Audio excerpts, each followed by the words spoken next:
So, like we're so early right now in Bitcoin itself, but it seems like we're back in like 2012 or 13 when it comes to Lightning. Even though so much is being done, it does feel so early. What do you think about that? I really think it comes back to revenue models. So if you don't have a way to pay your developers, I mean, developers got to eat. If you don't have a way figured out so that you can have a win-win as far as revenue goes, then I don't think we'll see like great software, great products being released for people to really get into it without being, giving some effort on their end.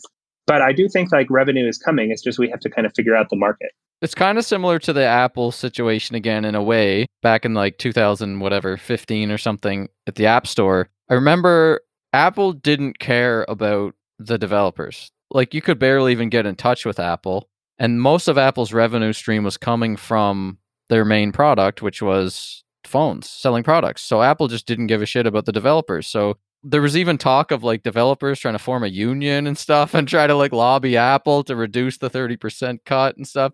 But it's kind of similar developing on Bitcoin. Like Apple didn't care and Bitcoin doesn't care either about the developers because Bitcoin is not, cannot be lobbied or whatever. You're right. It kind of does come down to profits. If there's nobody that's going to bail out a Bitcoin developer from the network. In terms of profits, the way I've always thought about it was I didn't think about it from profits. I thought about it from like an activist perspective where I would want to provide liquidity on the Lightning Network just to be part of it and just to help people make payments and make it decentralized. And in the same way that in the early Bitcoin days, I was just giving away Bitcoin and the network had zero fees, basically, just kind of spark the network. Because the more people that use it, the better it is. Like the more Bitcoin that's in people's hands, the more favorable the tax code's going to get towards Bitcoin and et cetera, all that stuff.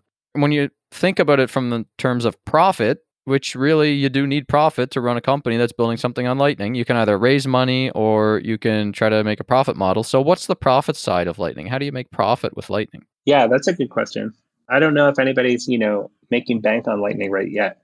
I'd say that step one is make Lightning have higher volume because there's no way that we can make profits if the total volume of the network is not large already. Exactly. Assuming that we are successful, we find use cases that justify the volume increase and that Bitcoin itself is a potential reservoir of demand. Like as the mempool fills up, the fees create an impetus for people to look for other ways to send around Bitcoin without trusting people. I think that the volume grows.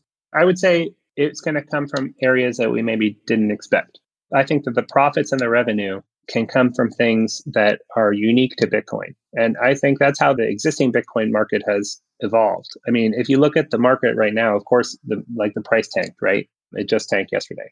The thing that was interesting to me, though, is that in that day, I think I saw the most volume ever.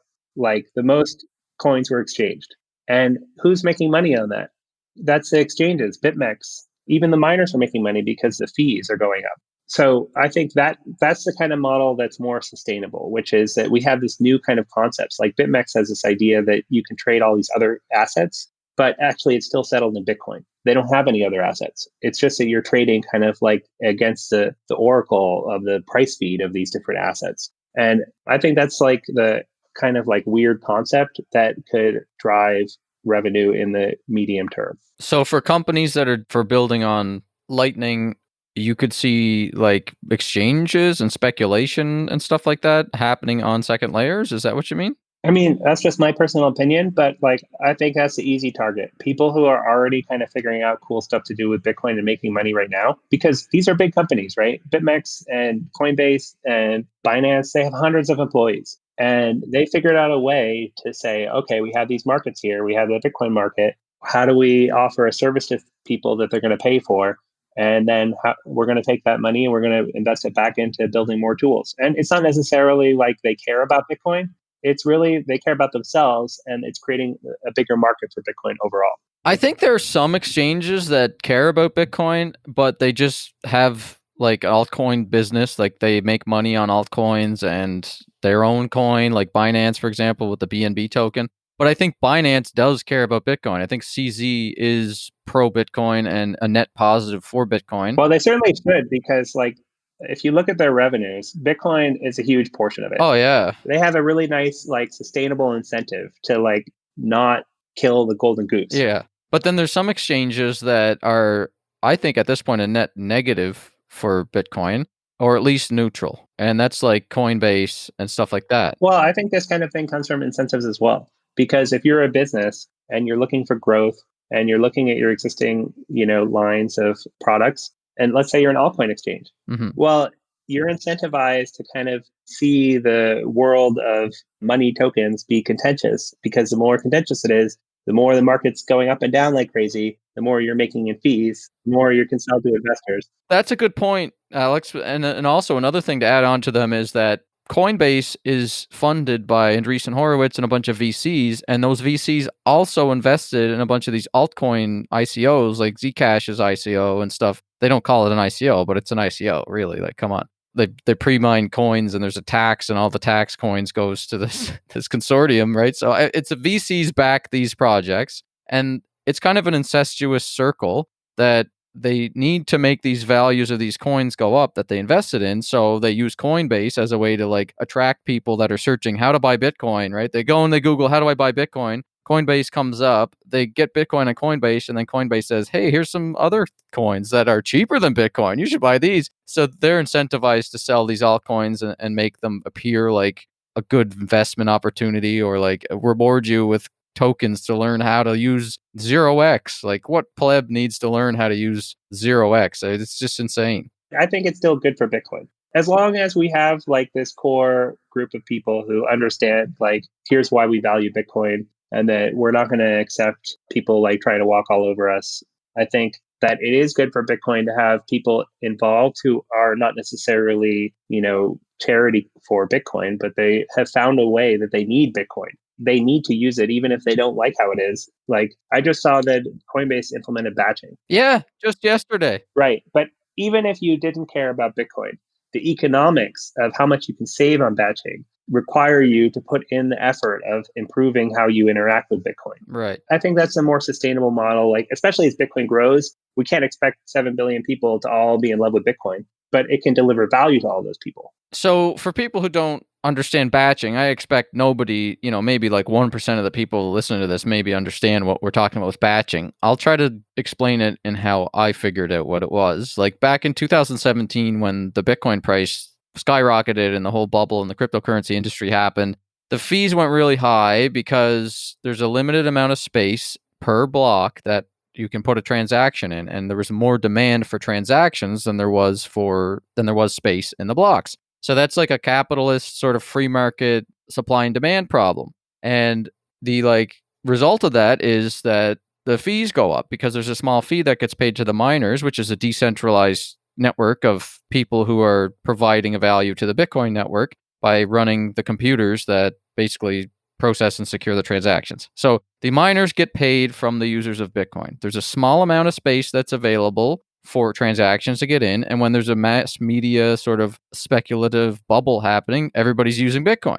And Coinbase was like not batching transactions for the longest time. And what that meant was you can be more efficient with the Bitcoin block space. You can treat the blocks like a public good. You can treat the blocks like a steward of this scarce human resource, especially if you're a business. Or you can just milk from it and leech value and do what Coinbase did, which was like not efficiently use your transactions and just kind of spam and inefficiently use it. So Coinbase didn't want to put in the engineering effort to batch transactions and help with lowering fees and making it more efficient. They didn't want to add SegWit right away, which also helped with efficiency. So batching transactions, people were bugging Coinbase for 2 years, like a bunch of batch transactions. You can help the network. You'll be good stewards of the blockchain. And they just finally got around to it because I don't know why it took them 2 years, but at least they did it now. I guess better late than never. Yeah. And I think like the strongest argument for implementing these things is just we'll save money or we'll make money. That's what happens when you go into one of these meetings and you say, like, what kind of things should we work on? And if you say, oh, well, the fees are going to be zero forever, nobody's going to work on batching. Nobody's going to use that efficiency. Nobody's going to make their transactions more efficient.